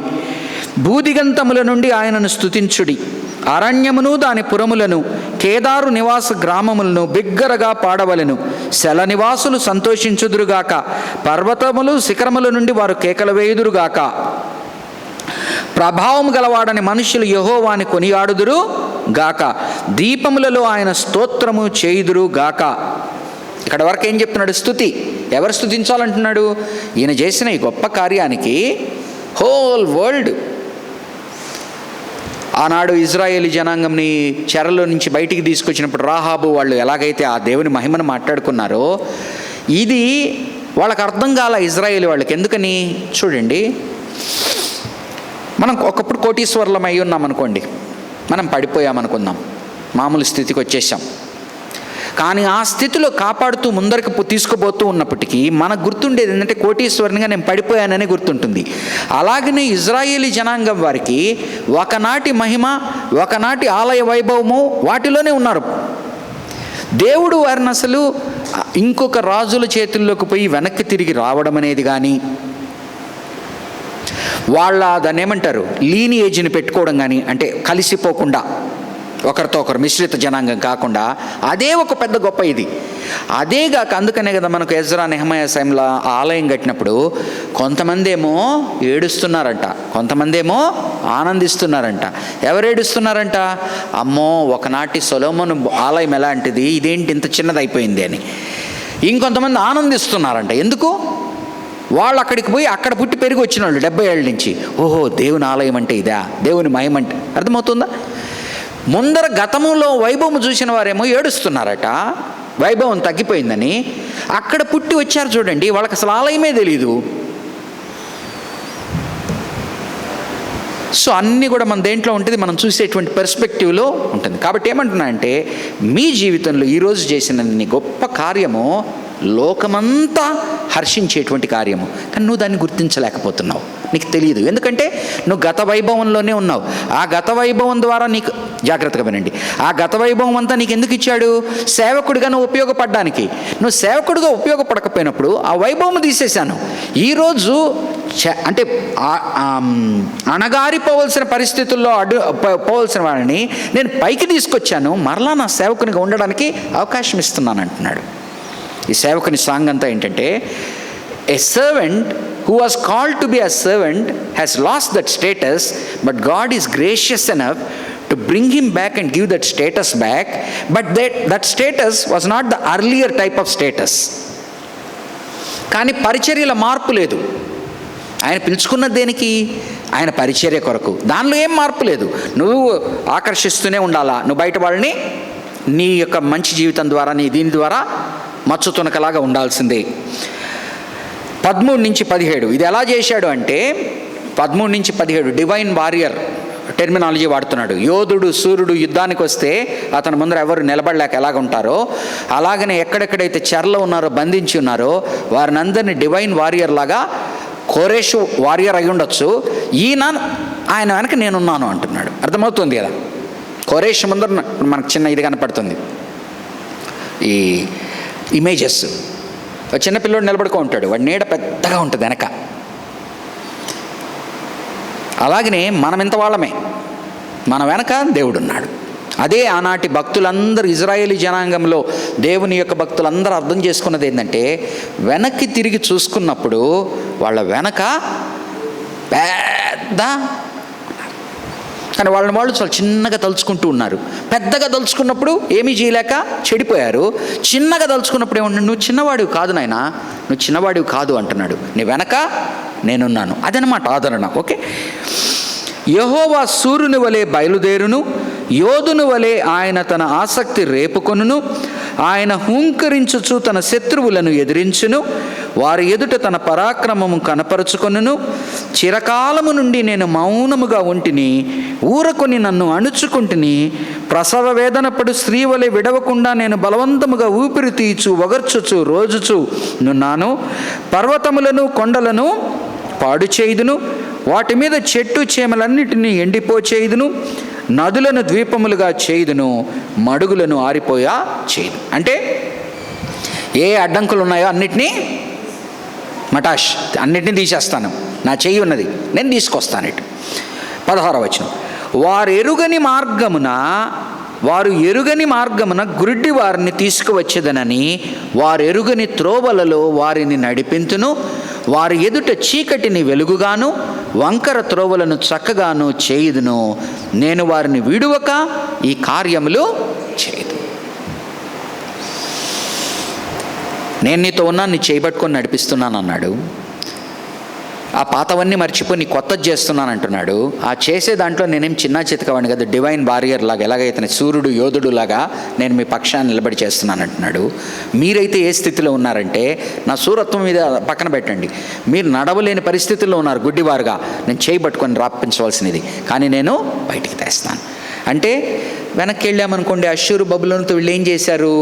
చాలా తెలివితేటలు ఉపయోగించి స్కీమింగ్స్, చాలా తెలివిగల వాళ్ళు అనుకున్నారు.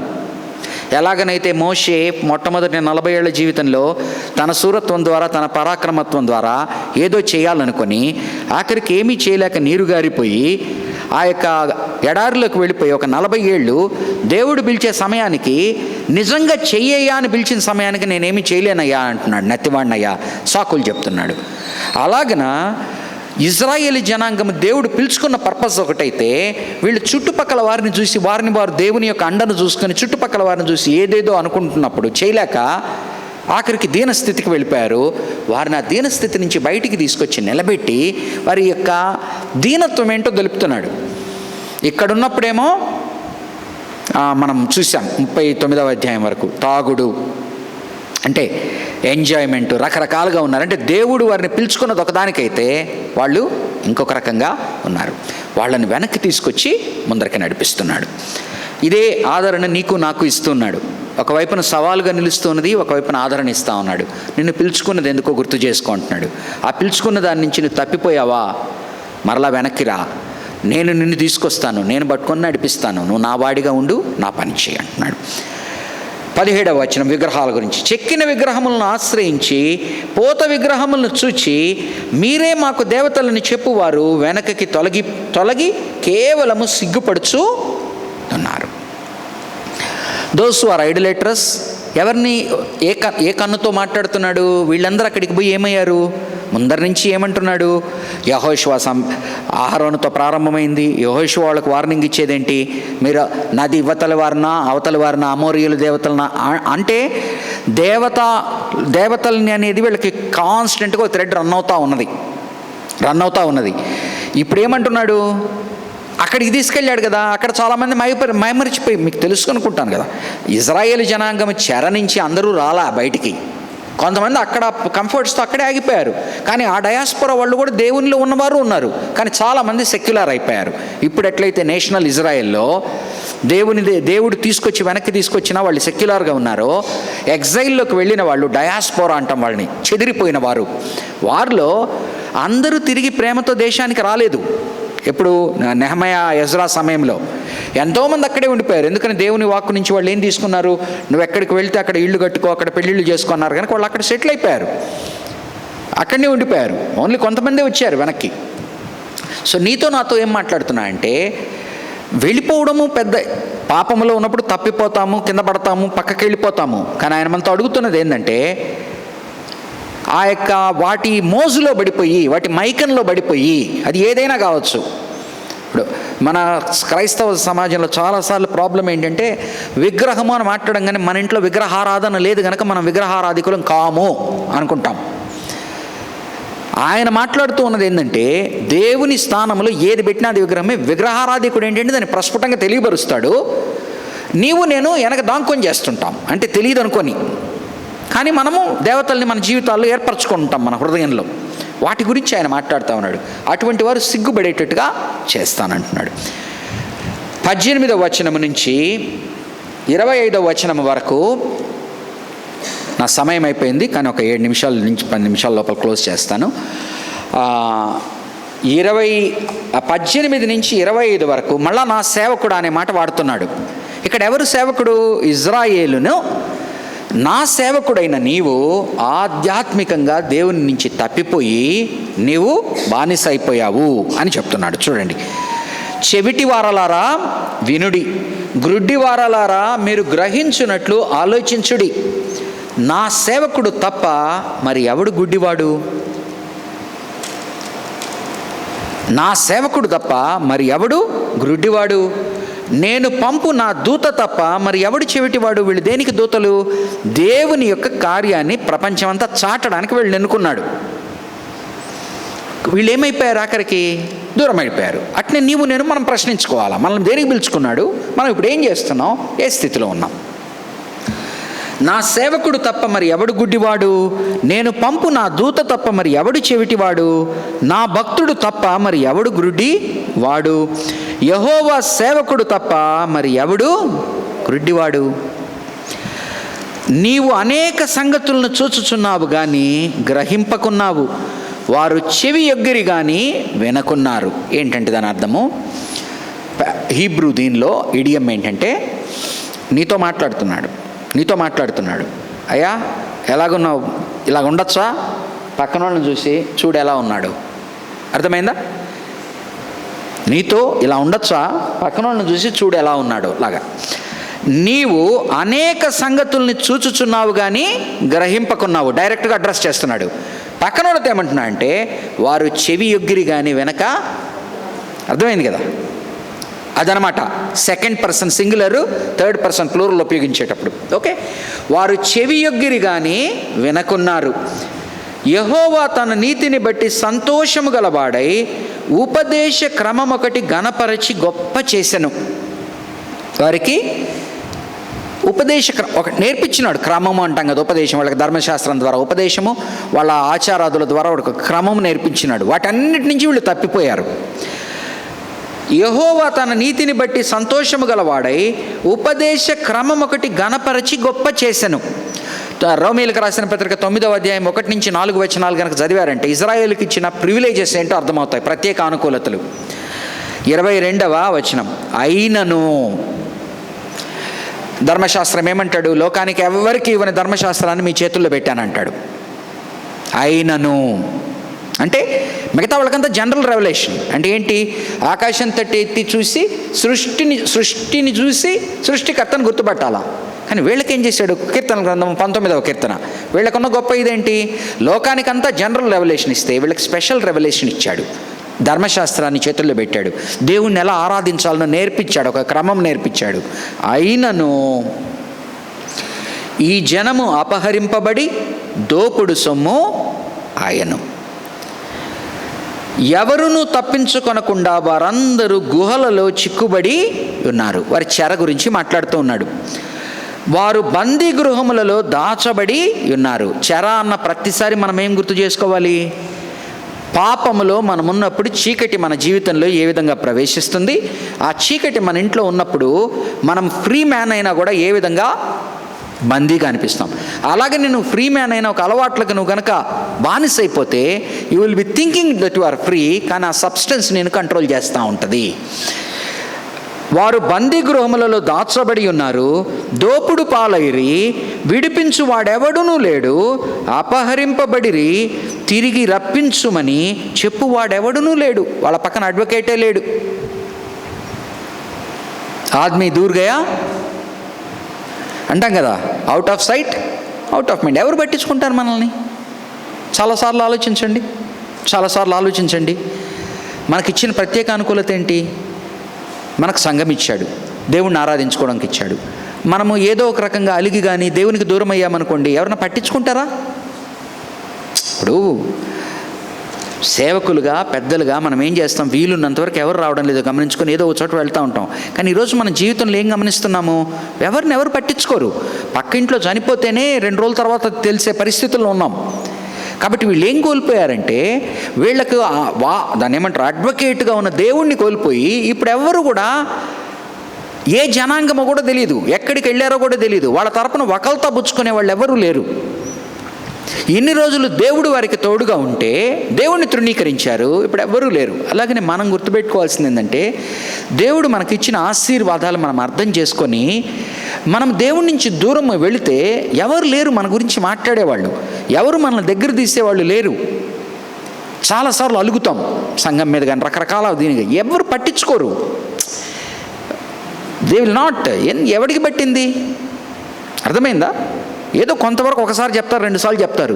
మనం ఏం కోల్పోతున్నామో మనం అర్థం చేసుకోవాలా. మన చేతిలో ఉన్నది విలువ మనం తెలుసుకోలేనప్పుడు బయటికి వెళ్ళిపోయిన తర్వాతనే విలువ అర్థమవుతుంది.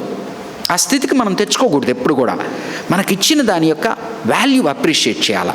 ఆ వాల్యూకి తగ్గ రీతిగా మనము దాన్ని గౌరవించి ప్రేమించుకొని ఉంటే మనకు మంచి జరుగుతుంది. లేకపోతే అంటాం కదా, ఎవరికెవరు చెప్పండి, ఎవరికెవరు కారు. మీలో ఎవడు దానికి చెవియొగ్గెను, 23వ వచనం. రాబో కాలమునకై ఎవడు ఆలకించి వినును. ఇవన్నీ చెప్తున్నాను. ఇప్పుడు చూడండి ఏం మాట్లాడుతున్నాడంటే, చాలా జాగ్రత్తగా వినండి. మొత్తుకుంటారు బోధకులు, దానిలో 10 మందో 20 మందో 50 మందో తీసుకుంటారు, మిగతా వాళ్ళు తీసుకోరు అనుకోండి. ఎవడు ఈ బోధకుడు ఎవరి కొరకు మొత్తుకుంటాడు? అందరూ బాగుపడాలనే మొత్తుకుంటాడు, అందరూ కరెక్ట్ చేసుకోవాలనే మొత్తుకుంటాడు. దేవుడు కూడా ఆయన అందరూ రక్షింపబడకపోయినా ఆయన రక్షణకర్తగా దేవుడిని ప్రభువుని అందరి కొరకు ఇచ్చాడు, లోకమనంతటిని ప్రేమించి. కానీ అందరూ స్వీకరించట్లేదు. ఇప్పుడు ఏమంటున్నా అంటే, అందరూ తప్పిపోయారు, మీలో ఎవడు మరలా తిరిగి నా దగ్గరికి వస్తాడు.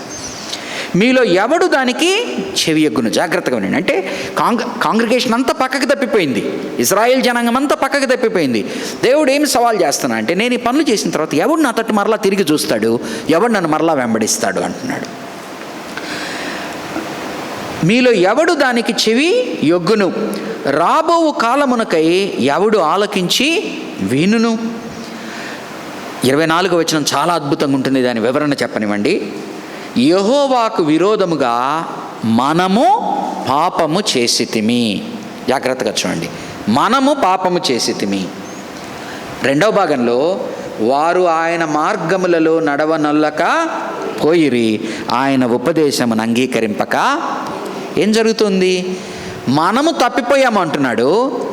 ఇందాక నేను ఎట్లయితే నిన్ను అడ్రస్ చేస్తూ ఇట్లా చెప్పాను, యెషయా ఏం చేస్తున్నా అంటే, మనము తప్పిపోయామని అందరితో కలిపి ఒప్పుకుంటున్నాడు. కానీ వెనక్కి వచ్చిన వాళ్ళు, రాని వాళ్ళతో తను పోల్చుకోవట్లేదు, దారి తప్పిపోయిన వాళ్ళతో పోల్చుకోవట్లేదు. అర్థమవుతుందా? యెషయా గ్రంథం 6వ అధ్యాయంలో ఏం జరుగుతుంది? దేశం అంతటితో, తన ఇజ్రాయేలీ ప్రజలతో తను ఐడెంటిఫై చేసుకుంటాడు. నేను చెడు నాలుక కలిగిన వాడిని, చెడు పెదవులు కలిగిన వాడిని, దుష్ట జనాంగ మధ్యన జీవిస్తున్నాను అంటే నేషనల్ సిన్తో తను ఐడెంటిఫై చేసుకుంటాడు. 8వ అధ్యాయంలో ఏం చేస్తాడు? దేవుడు ఏం చెప్తాడు? కుట్ర అంటున్న ప్రతి ఒక్కటి దాన్ని ఏమంటారు? గూడు పుట్టాన్ని, ఏం మాట, ఒక మాట వాడతాడు. 6వ అధ్యాయం ఒకసారి రాని చెప్తాను, మీకు ఆ డిఫరెన్స్ చూపిస్తాను. 6వ అధ్యాయంలో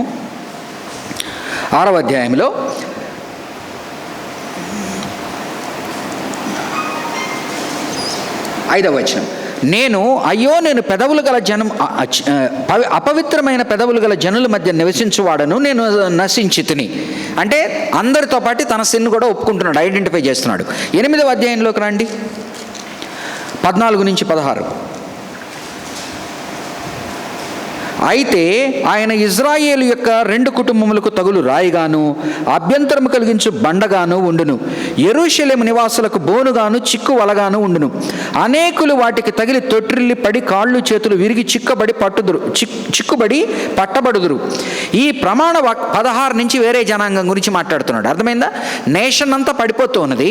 నేషన్లో కొంతమంది తన శిష్యులు నేషనల్ డిజాస్టర్ నుంచి తప్పించుకుంటున్నారు. ఈ ప్రమాణ వాక్యమును కట్టుము, ఈ బోధను ముద్రించి నా శిష్యులకు అప్పగించుము. యాకోబు వంశమునకు తన ముఖమును మరుగు చేసుకుని యెహోవాను నమ్ముకొని నేను ఎదురు చూచుచున్నాను, ఆయన కొరకు నేను కనిపెట్టుకొనుచు. అంటే సిన్ని, పాపమును, పాపిష్టుల మధ్యన ఉన్నాను ఒప్పుకుంటున్నాడు, నాలో పాపం ఉందని ఒప్పుకుంటున్నాడు. కానీ అందరూ తిరిగి రాలేదు, నేనైతే మాత్రము వారితో కలవకుండా నేను వేరేగా ఉన్నాను అంటున్నాడు. పాపం అందరిలో ఉంటుంది, ఆ పాపాన్ని గ్రహించిన తరువాత ఆ పాపములోనే ఉండకుండా కొందరు వేరే మార్గం తీసుకునే వాళ్ళు ఉన్నారని చెప్తున్నాడు. వెనకొద్దాం 24వ వచనం.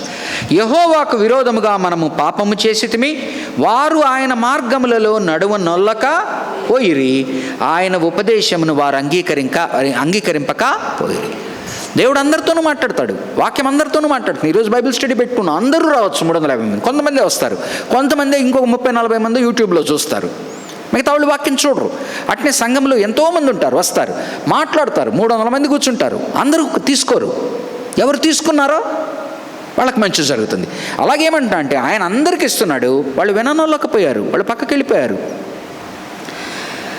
ఆయన ఉపదేశమును వారు అంగీకరింపకపోయిరి. యాకోబును దోపుడు సొమ్ముగా అప్పగించిన వాడు, దోచుకుని వారికి ఇజ్రాయేలును అప్పగించిన వాడు యెహోవాయే కదా. నేనే గాయపరచువాడును, నేనే కట్టువాడను, ఈ చెరలోకి పంపించిన వాడిని నేనే. ఎందుకు పంపించాను? వాళ్ళు ఆ స్థితికి వచ్చారు కనుక వాళ్ళకి ఇంకా తెలిపి వాళ్ళు వెనక్కి తీసుకురావడానికి. యెహోవాయే కదా. కావున ఆయన వాని మీద తన కోపాగ్నియు యుద్ధ బలమును కుమ్మరించెను, అది వాని చుట్టూ అగ్ని రాజేశను. అయినను వాడు దానిని గ్రహింపలేదు. అది వానికి అంటుకొనెను గాని వాడు మనస్సున పెట్టలేదు. 43వ అధ్యాయం ఒక వచనం చదివి ఆపుతాను.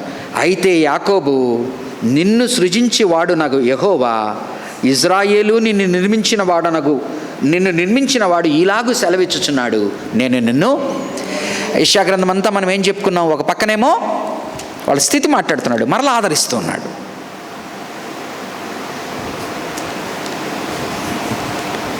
ఇంత గొప్ప దేవుడు, అంత గొప్ప ప్రవక్త ద్వారా అంత గొప్ప ప్రవచనాలు ఈరోజు మనకు ఉపయోగపడే రీతిగా ఆయన ఎలా మాట్లాడుతున్నాడో చూడండి. మనం దాన్ని వినడానికి ఇష్టపడితే, నా సేవకుడు అన్నప్పుడు ఇది ఎవరి గురించే కాదు నా గురించే మాట్లాడుతున్నాడు అనుకున్నప్పుడు, ఏమేమి ఆయన సేవకుని ద్వారా చేయాలనుకుంటున్నాడు. కొన్ని ప్రభువు మాత్రమే చేయగలడు, మనం చేయలేము. కానీ ప్రభువుని మాదిరిగా పెట్టుకొని మనం చాలా చేయగలము అని చెప్తున్నాడు. తర్వాత నా సేవకుడు అని పిలిచిన ఇజ్రాయేల్ ఏ విధంగా వెళ్ళిపోయాడో చూపిస్తున్నాడు. కానీ ఆ సేవకుడిని మరలా తిరిగి వెనక్కి తీసుకొస్తున్నాడు. ఆ సేవకుడు ఎందుకు వెళ్ళిపోయాడో చెప్తున్నాడు. ఆ సేవకుళ్ళు ఒక సమాజం అది. ఆ సమాజంలో అందరూ ఆయన దగ్గరికి రాలేదు, వచ్చిన వారిని ఆయన దగ్గర తీసుకుంటున్నాడు. ప్రార్థన చేసుకుందాం. దయచేసి లేచి నిలబడిన ఎడల ముగించుకుందాం. పరిశుద్ధమైన దేవానైనా, నీ కృప కలిగిన హస్తాలకు బైబిల్ స్టడీని భద్రపరచుకుంటూ, మరి విత్తబడిన వాక్యమునైనా మా హృదయంలో ఫలించగలిగినట్లుగా మేము తిరిగినైనా నీ దగ్గరికి వెనక్కి వచ్చి నీ వాక్యములు ఎదిగి నీ ఆత్మ సహాయంతోనైనా ముందుకు సాగుతూ, సేవకులుగా మమ్మల్ని ఎందుకు పిలిచావో నీ ప్రజలుగా ఆ పనులు చేయడానికి మరొకసారి మేము నాయన నిర్ణయాలు తీసుకొని మేము నాయన నిన్ను తృప్తిపరిచేటువంటి వారంగా, మరి నీ ద్వారా దీవెనలు పొందుకునేటువంటి వారుగా ఇక్కడున్న ప్రతి ఒక్కరిని ఆశీర్వదించి దీవించమని వేడుకుంటున్నాను తండ్రి. ఆమేన్. పరలోకమందున్న మా తండ్రి, నీ నామము పరిశుద్ధపరచబడుగాక, నీ రాజ్యము మాకు వచ్చునుగాక, నీ చిత్తము పరలోకమందు నెరవేరినట్లు భూమి మీదనూ నెరవేరునుగాక. మాకు కావలసిన ఆహారమును నేడు మాకు దయచేయం. మా రుణస్తుల్ని మేము క్షమించిన ప్రకారం మీరు మా రుణములను క్షమించుము. మమ్మను శోధనలోకి తేక కీడు నుంచి తప్పించుము. ఎందుకంటే రాజ్యము, బలము, మహిమ నిరంతరము నీవయ్యున్నావు తండ్రి. ఆమేన్. త్రియేక దేవుని ఆశీర్వాదము, కాపుదల, భద్రత, మేలైన దీవెనలు కూడి వచ్చిన వారి మీదను, వారి కుటుంబాల మీదను, మరి ప్రత్యేక రీతిగానైనా సంఘము మీదను ఇప్పుడు ఎల్లప్పుడూ సదాకాలము తోడై ఉండును గాక. ఆమేన్. Praise the lord.